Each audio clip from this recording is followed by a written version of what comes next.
The war won't stop today and not tomorrow either, maybe not until 3 weeks from now or even longer. President Trump vowing on Truth Social the U.S. military hasn't even started destroying what's left in Iran. Bridges are next, then electric power plants.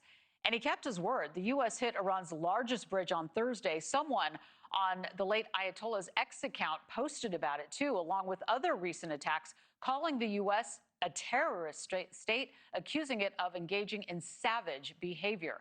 NewsNation international correspondent Robert Sherman is live on the ground in Tel Aviv. Robert, a lot to unpack there with this all-important time of Holy Week.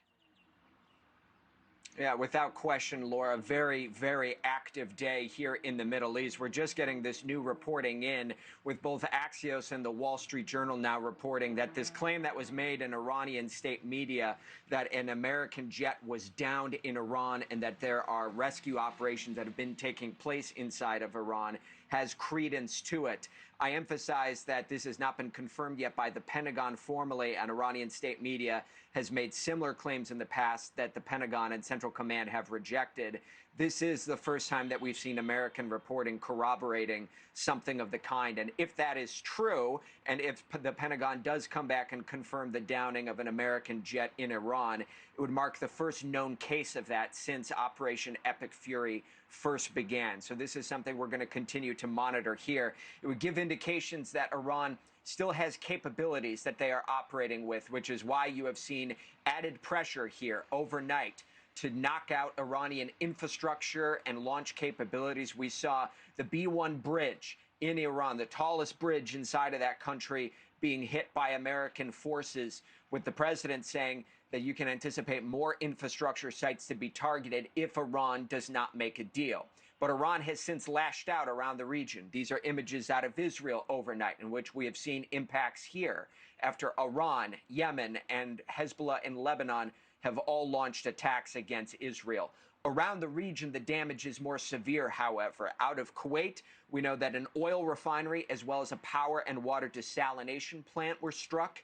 And then in Abu Dhabi, authorities there say 12 people have injured, one of them severely due to shrapnel from Iranian launches. So it has been a very dynamic day here in the Middle East with no indication the cadence is slowing here. Laura? Yeah, and Robert, the president is weighing in this morning about opening up the Strait of Hormuz. What more are we learning on that front? Well, that's the pressure point for the international community, with the president saying that he believes that there is opportunity, saying with a little more time, we can easily open the Hormuz Strait, take the oil, and make a fortune. It would be a gusher for the world, he said, with question marks there.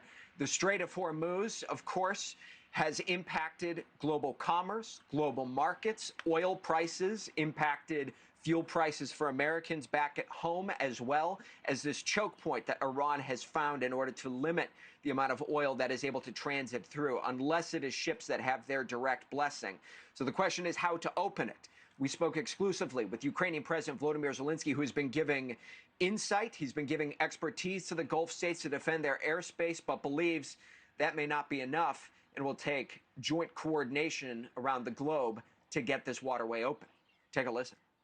We are sharing expertise, and we can share what they have to do and what technology they need. I don't see for today possibilities how to unblock it by one country or another. It's only joint steps, to my mind.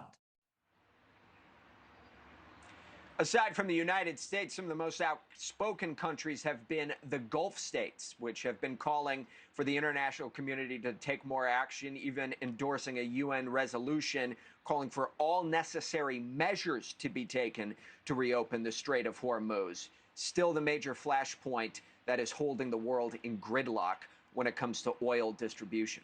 Laura? Thank you for watching. Subscribe below and download our NewsNation app right now on your phone, and you will get fact-based, unbiased news for all Americans.